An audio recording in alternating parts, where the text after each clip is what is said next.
रहीम मैं ਤੁਹਾਡਾ ਖਾਦਮ ਚੌਰੀ ਆਬਦ ਅਵਾਮੀ ਮਸੈਲ ਦੇ ਨਾਲ। ਪਿਆਰੇ ਦੋਸਤੋ, ਮੈਂ ਹਮੇਸ਼ਾ ਕਿਸਾਨ ਦੇ ਹੱਕ ਦੇ ਵਿੱਚ ਆਵਾਜ਼ ਉਠਾਈਏ, ਕਿਸਾਨ ਦੇ ਉੱਤੇ ਹੋਣ ਵਾਲੇ ਜ਼ੁਲਮ ਦੇ ਵਾਸਤੇ ਆਵਾਜ਼ ਉਠਾਈਏ। ਤੇ ਅੱਜ ਦੀ ਮੇਰੀ ਇਹ ਜਿਹੜੀ ਵੀਡੀਓ ਹੈ ਇਹ ਵੀ ਕਿਸਾਨਾਂ ਭਰਾਵਾਂ ਵਾਸਤੇ। ਮੈਂ ਆਪਦੇ ਕਿਸਾਨ ਭਾਈਆਂ ਨੂੰ ਥੋੜਾ ਮਤਵੱਜੋ ਕਰਨਾ ਕਿ ਹਰ ਇਹ ਸੂਰਤ ਹਾਲ ਹੋ ਗਈ, ਹਰ ਪਲੇਟਫਾਰਮ ਤੇ ਕਿਸਾਨ ਦੇ ਨਾਲ ਜ਼ੁਲਮ ਹੋ ਰਿਹਾ ਹੈ।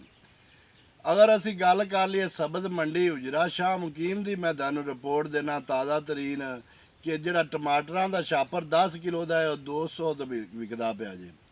तो करेलियां दा छापर जिहड़ा है वह भी 8-9 किलो का, वह भी 150 का 200 का। इस तरह तुसीं खीरे वेख लो, वो 80-90 रुपए का छापर है, वो भी 6-7 किलो वजन है।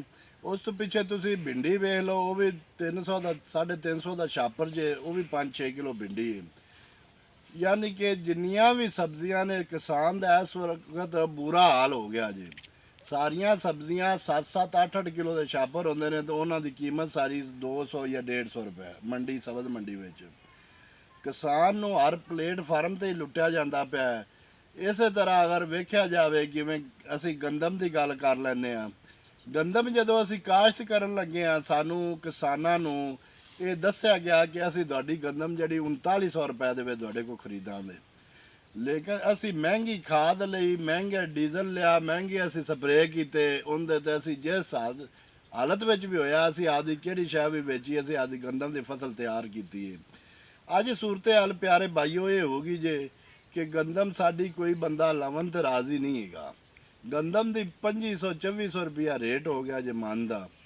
तो साडा खर्चा तकरीबन इहदे ते इस वक्त सूरत हाल ये बनी खली है, सानू फी एकड़ गंदम के किले मगरू 80 तो 90 हज़ार रुपये का लास होंदा पिया जे, नुकसान होंदा पिया जे। तो ये मैं वो भाइयों नूं मतवज्जो करना जिहड़े जिन्हां भाइयों ने वक्त आउण तो पहले कबल वक्त ही उन्हां 3-3 लाख रुपये जा ते ठेके लाए जा सी। अज उन्हां भाइयों के सारिਆਂ ਦੇ हत्थ खले हो गए ने। अज ये ठेका जी सूरत हाल मौजूदा बन गई है, जिस तरह साड़ियाँ सब्जियां दे, साड़ियाँ फसलों के रेट हो गए ने। अज सानू ये ज़मीन का जोड़ा ठेका ना, ये तकरीबन जोड़े रेट हो गए ना, ये उस वक्त ये रेट सन जदों ये ठेका हैगा सी 80 तो 70 तो 80 हज़ार रुपया। अज वो मामला बन गया जे। प्यारे किसान भाईओ, हाले भी तुहाडे कोल वक्त है। आवन वाला दिन जड़े ने ना, मक्की की भी सूरत हाल बैड़ी जे। तो अगू वेखो हाईब्रिड दाई बंदियां ने आलूआं वाली फसल वेली छाड़ते, आप जमीन छाड़ते, उत्थे हाईब्रिड ला लेने, कणकां वालियां भी हाईब्रिड लावने ने, उत्ते मक्कियां वालियां भी हाईब्रिड लावने ने। इस बारी ये सूरत हाल नज़र आती भी तुहाडे दाई भी किसे नहीं लैने। तो मैं आपदे किसान भाइयों नूं आना रिक्वेस्ट करना, उन्हां दी मिन्नत करना कि हाले भी वक्त है, आपदे आप नूं थोड़ा सुधार लो। ये जड़ा वक्त हो गया जे, बड़ा नाजुक वक्त आ गया, जिमीदार वास्ते बड़ा नुकसान दे वक्त साबित होंदा पिया जे। जिमीदार बड़ी जुल्म दी चक्की दे पिसदा पिया जे। प्यारे किसान भाईओ, जिस तरह ये सारियां फसलों के रेट ने ना, ठेके वाले ठेकेदारां किसानां भाइयों वास्ते ये वध तो वध लाख या 1.5 लाख के उत्ते ये समझ में नहीं आती। अगर तुसी आपदे माल डंगर कोई हैगा तुहाडे कोल वेचते ते आपदे एक दूसरे ते चढ़ी चाढ़ते ये काम करना चाहते जे, तो तुसी वेख लो आ घोड़ी ते घोड़ी का मैदान जे। ये सूरत हाल जड़ी बन गई जे, तुहाडा कोई पुरसाने हाल नहीं जे। इत्थे सब कुछ जड़ा हो रहा है, उन जिन्ना जुल्म हो रहा है, कोई बंदा मुनसफ नहीं है, कोई बंदा इंसाफ करने वाला नहीं है जे। ये सारे जिमीदार नूं दबन ते तुले हुए ने। इस तरह मैं तुहानूं एक छोटा जिहा वाक़या सुनाना, वाक़े तो बाद आप वीडियो ख़त्म करने कि एक जंगल दे विच एक हंस परिंदा है, एक हंस ते हंसनी दोवें उन्हां दा गुज़र होया। तो उत्थे उन्हां नूं शाम हो गई, उन्हां आख्या आपां इत्थे रह पैने रात दी रात। उन्हां वेख्या कि नज़दीक एक उल्लू दा हैगा सी घर, वो उल्लू दे घर दे विच रह पै। उल्लू ने उन्होंने रात रखा, उन्होंने बड़ी खिदमत की। राती उन्हें आपे दो ने गुफ्तगू की भी ये जड़ा सारा इलाका वीरान पिया है, ये के पर पिया है। तो उनके हंस की बुढ़ी बोली, वो आँदी ये सारी उजाड़ उल्लू की वजह तो। ਜਦੋਂ ਉੱਲੂ ਨੂੰ ਇਸ ਗੱਲ ਦਾ ਪਤਾ ਲੱਗਿਆ, ਸਵੇਰ ਉਹਨਾਂ ਆਖਿਆ ਅਸੀਂ ਜਾਣੇ, ਉਹਨਾਂ ਆਖਿਆ ਨਹੀਂ ਤੁਸੀਂ ਇੱਕ ਰਾਤ ਹੋਰ ਮੇਰੇ ਆਖੇ ਤੇ ਰਹੋ, ਕੱਲ ਤੁਸੀਂ ਆਪਦੀ ਮਰਜ਼ੀ ਨਾਲ ਰਹਿ ਜਾ, ਅੱਜ ਤੁਸੀਂ ਮੇਰੇ ਆਖੇ ਰਾਤ ਰਹੋ।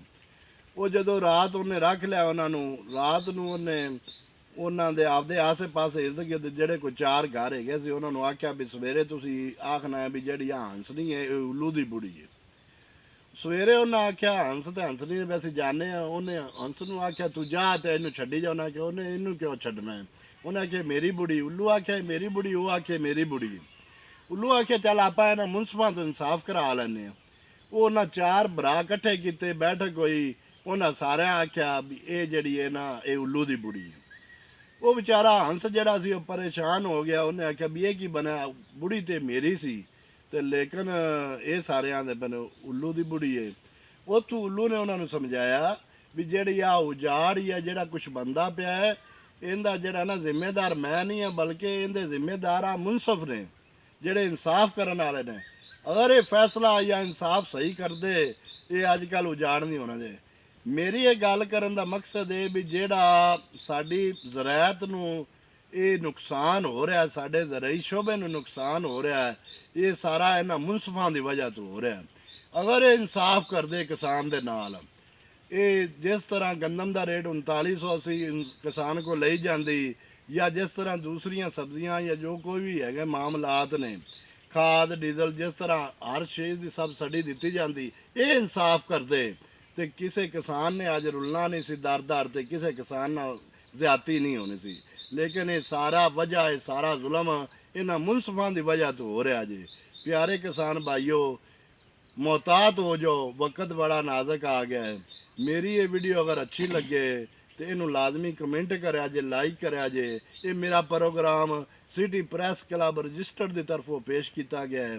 मिलांगे किसी नवे प्रोग्राम नाल, तब तक वास्ते अल्लाह हाफिज़। पाकिस्तान जिंदाबाद।